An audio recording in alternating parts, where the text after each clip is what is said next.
Sibelius was a great and strange kind of genius, and to understand him fully would take much more time than we have here today, but perhaps the best way to begin to understand him is by listening to his most famous single composition, Finlandia. I must tell you that Finlandia is famous not only for strictly musical reasons, although for a short work it is musically very stirring and passionate indeed. But what underlies the music is another kind of passion, the passion of patriotism. You see, at the time Sibelius wrote Finlandia, around 1900, his country was not free.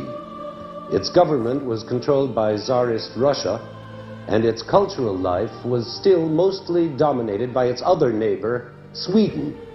In fact, all educated and literary people in Finland had for centuries spoken not Finnish, but Swedish, while the old Finnish language was considered vulgar, a language for peasants. But during the 19th century, this language of the people had begun slowly to be accepted and to acquire a dignity of its own. The ancient Finnish epics and sagas began to be regarded as important literature, not just provincial folk tales. And the people began to be proud of their poetry, their old folk songs, their own national heritage. Now, all these things were signs of a revolution that was boiling up under the surface, a double revolution against Swedish culture on the one hand and Russian political power on the other.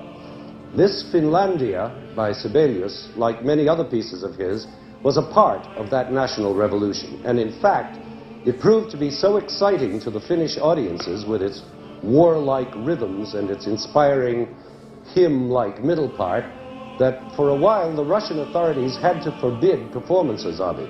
It was like dynamite, and we are told that it did more to bring about Finnish independence finally than 1,000 speeches and pamphlets.